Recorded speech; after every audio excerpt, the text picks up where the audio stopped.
अस्सलाम वालेकुम। फैज़ की नज़म निसार मैं तेरी गलियों की और इसका पहला बंद तशरीह करते हुए इस नज़म के पस मंज़र को जहन में रखिएगा। ये नज़म जेल में बंद एक ऐसा शायर लिख रहा है कि जिस पर इसी वतन से गद्दारी का इल्ज़ाम है और उस शख्स के दिल से फूटने वाला इस वतन की मोहब्बत का चश्मा कितना पुरजोश, कितना पुरजोर और कितना पाक है, जज्बे में कितनी शिद्दत है। क्या ऐसा शख्स वतन का गद्दार हो सकता है? ये एक अलग सवाल। लेकिन निसार मैं तेरी गलियों के ए वतन के जहां चली है रस्म के कोई न सर उठा के चले, जो कोई चाहने वाला तवाफ को निकले, नजर चुरा के चले, जिस्म जान बचा के चले।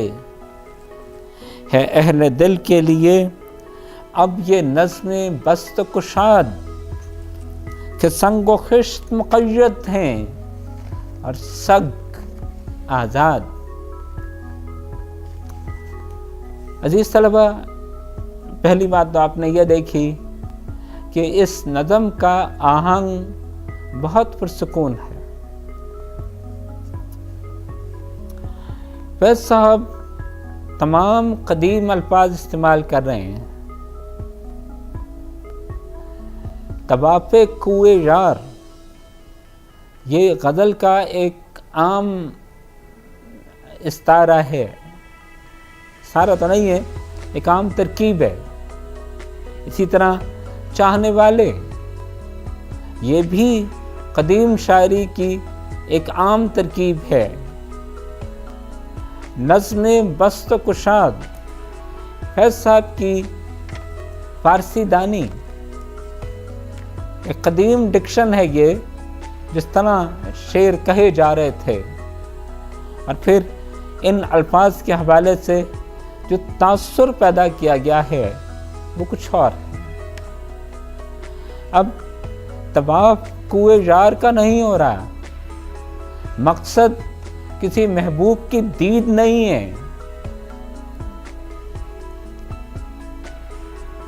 अब तवाफ कुछ और है, लेकिन जरा तरतीब से चलते हैं। निसार मैं तेरी गलियों के वतन के जहां चली है रस्म के कोई न सर उठा के चले।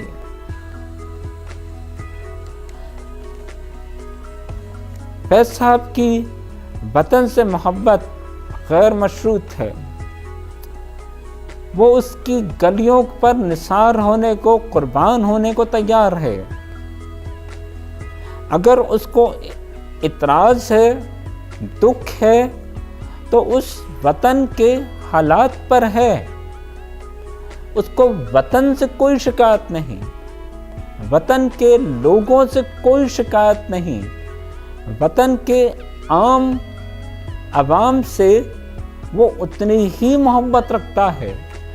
वतन के गली कूचे, खेत खलियान, यहाँ की रविशें, यहाँ के शहरों बयाबान शायर के लिए उतने ही प्यारे हैं। उसको दुख है तो इस बात का कि चली है रस्म कि कोई न सर उठा के चले, कि यहाँ अवाम को, पाकिस्तान के पाकिस्तानियों को शहरी नहीं माना जा रहा, बराबर के सिटीजन नहीं माना जा रहा, उनको रियाया बना दिया गया है, उनको अब भी गुलाम समझा जा रहा है। उन पर ये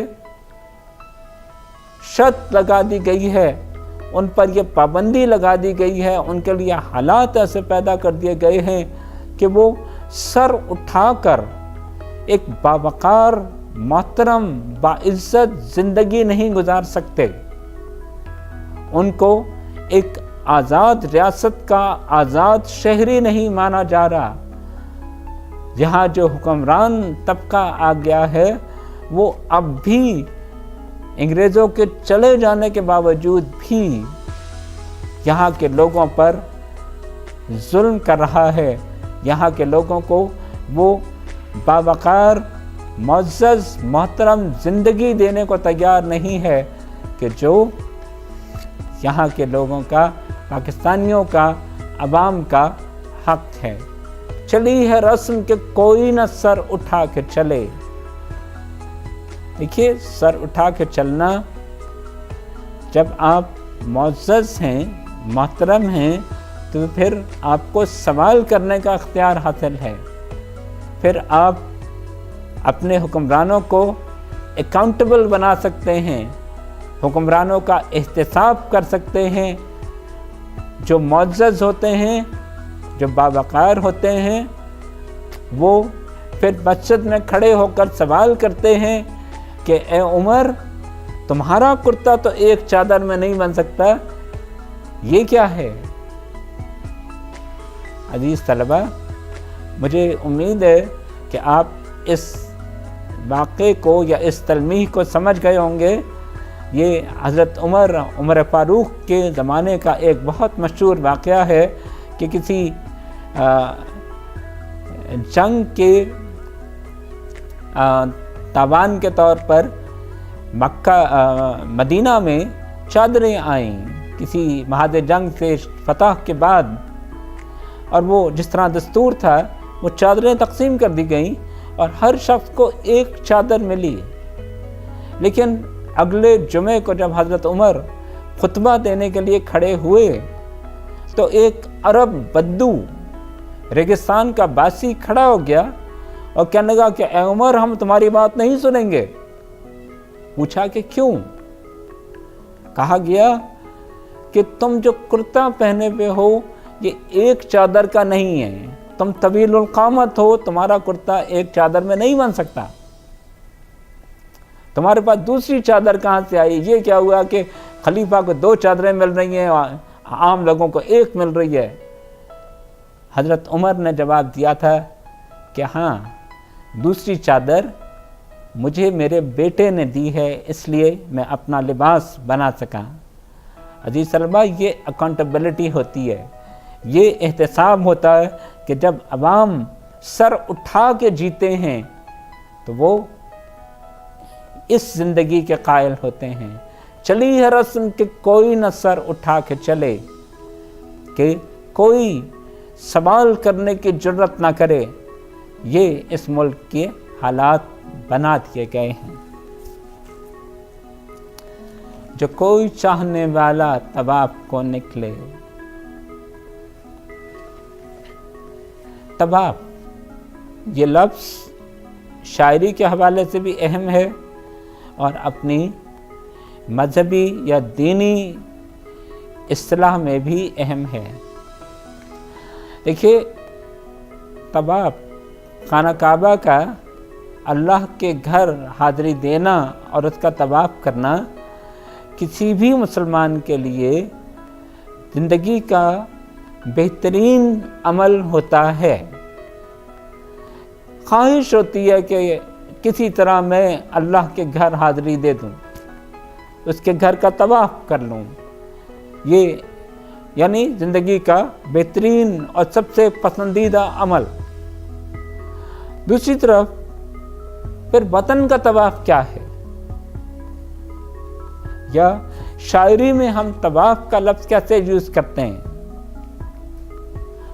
شاعری میں یہ لفظ کوشش کے لیے، جدوجہد کے لیے، محبوب کی توجہ حاصل کرنے کے ایک ذریعے کے طور پر استعمال کیا گیا کہ محبوب کے کوچے کا طواف، محبوب کی گلیوں میں گھوم رہے ہیں کہ کسی طرح اس کی ایک جھلک نظر آ جائے۔ ہم اس لفظ کو سمجھتے ہیں कोशिश और मेहनत के हवाले से, जद्दोजहद के हवाले से वतन का तवाफ़ ये है कि आप इस वतन की खुशहाली, तरक्की, इसके आगे बढ़ने के लिए जद्दोजहद करें, काम करें। अपनी तमाम सलाहियतें जब आप इस वतन के नाम वक्फ कर दें तो आप वतन का तवाफ़ कर रहे हैं, वतन के लिए अपने जिस्म जान वक्फ कर रहे हैं। ये वो सूरत हाल है कि जो होनी चाहिए। लेकिन फैज़ ये कहते हैं कि जब कोई चाहने वाला, इस मुल्क से मोहब्बत करने वाला, एक सच्चा पाकिस्तानी जिसके रगो जां में पाकिस्तानियत सरायत कर गई है, जो मुहिब्बे वतन है, जब वो तवाफ़ करने निकलता है, इस मुल्क के लिए काम करने की ख्वाहिश लेकर निकलता है, इस मुल्क की बेहतरी के लिए कुछ सोचता है, तो नज़र चुरा के चले, जिस्म जान बचा के चले। उसके लिए हालात साजगार नहीं, बजाय इसके कि ये यहाँ का निज़ाम, यहाँ के लोग उसकी इस जद्दोजहद को अप्रिशिएट करें, उसकी तारीफ़ करें, ऐसे हालात हों कि लोग इस मुल्क के लिए काम कर सकें। उनको एक ऐसे हालात का सामना करना पड़ रहा है कि जहाँ अच्छे लोगों के लिए, कानून पसंदों के लिए, उनके लिए जो सच्चाई, हक, कानून और नेकी और भलाई के दावेदार हैं या उसके नकीब हैं, उसके चाहने वाले हैं, उनके लिए ज़िंदगियाँ मुश्किल कर दी गई हैं, उनके लिए रास्ता कठिन कर दिया गया है। इस मुल्क का निज़ाम इस तरह चलाया जा रहा है कि नेकी मुश्किल बना दी गई है, कानून का एहतराम मुश्किल कर दिया गया है और लाकानूनियत जड़ पकड़ती चली जा रही है अहले दिल के लिए अब ये नज़्म बस्त कुशाद। चाहने वाले या अहले दिल, ये दोनों कदीम शायराना तरकीब हैं। मतलब है मोहब्बत करने वाला। अब वो मोहब्बत किस महबूब से कर रहा है, ये एक अलग बात है। वो मोहब्बत किसी इंसानी महबूब से भी हो सकती थी गज़ल के हवाले से, और फैज़ का महबूब उसका वतन है। अहले दिल वो लोग जो इस वतन के लिए काम करना चाहते हैं। ये नज़्म बस्त कुशाद है। नज़्म डिसिप्लिन को कहते हैं, बस्त कुशाद ज़िंदगी गुजारने का अंदाज़।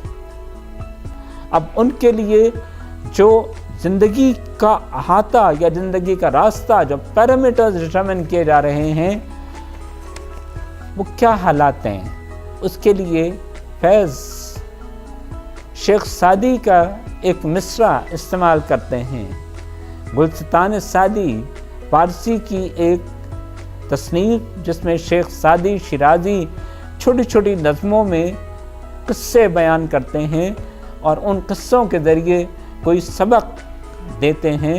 उन लातादाद किस्सों में से एक मिसरा फैज़ ने यहाँ उठाया है एक तलमीह के तौर पर कि संग व खिश्त मुक़य्यद हैं और सग आज़ाद। सग कुत्ते, और कुत्ते का तस्वर ये है, और याद रखिएगा कि ये मशरक़ी कुत्ते हैं, मगरब के कुत्ते नहीं है जो बहुत मासूम बड़े खूबसूरत हुआ करते हैं। मशरक़ में कुत्ता नहस है, मनहूस है, नापाक है, गंदा है, नुकसान पहुँचाता है, बुरा है, बुराई की अलामत है, नापाकी की, गंदगी की अलामत है। हमारे मशरक़ में कुत्ता बदतरीन जानवर के तौर पर, नापाक के तौर पर समझा जाता है। कि शायरी में फैज़ ने इस लफ्ज़ को इस्तेमाल किया है एक बुराई की अलामत के तौर पर। लाकानूनियत की علامت के तौर पर, एक منفی قوت کے طور پر. سگ آزاد ہیں، کتے آزاد ہیں، اور پتھر سنگ مقید ہیں، باندھ دیے گئے ہیں. دیکھیں، اگر کوئی کتا آپ کی طرف بڑھ رہا ہو تو آپ کا پہلا ریئیکشن یہ ہوگا کہ پتھر اٹھاؤ، اس کو مارو تاکہ اپنی جان بچائی جائے. سو پتھر بنیادی طور پر ایک برائی سے بچنے کا ذریعہ، اچھائی، بہتری کا، سچائی کا راستہ. فیض یہ کہہ رہے ہیں کہ اس ملک سے محبت کرنے والوں کے لیے اب زندگی کا یہ اصول بنایا جا رہا ہے کہ برائی کے راستے کھول دیے گئے ہیں اور نیکی، اچھائی، قانون پسندی کے راستے بند کر دیے گئے ہیں. لیکن میں آپ کو یہاں ایک وارننگ دیتا چلوں کہ اپنا پیپر کرتے ہوئے کوشش کیجیے گا کہ کسی شخصیت اور کسی موجودہ صورتحال کے حوالے سے کسی کو ڈائریکٹلی براہ راست مینشن نہ کیا جائے، اس کا ذکر نہ کیا جائے. تاریخ کے حوالے سے آپ جو مرضی لکھیں، جو مرضی کہیں، نام لکھیں، جو چاہیں کریں، لیکن موجودہ سیاسی حالات، خاص طور پہ مغرب کے حوالے سے ان پہ تبصرہ کرنا، براہ راست لکھنا آپ کے لیے ایڈوائزبل نہیں. خیر، یہ تو ایک جملہ معترضہ تھا. بس یہ کہہ رہے ہیں کہ سنگ و خشت مقید ہیں، بھلائی کی قوتیں باندھ دی گئی ہیں اور برائی آزاد پھر رہی ہے.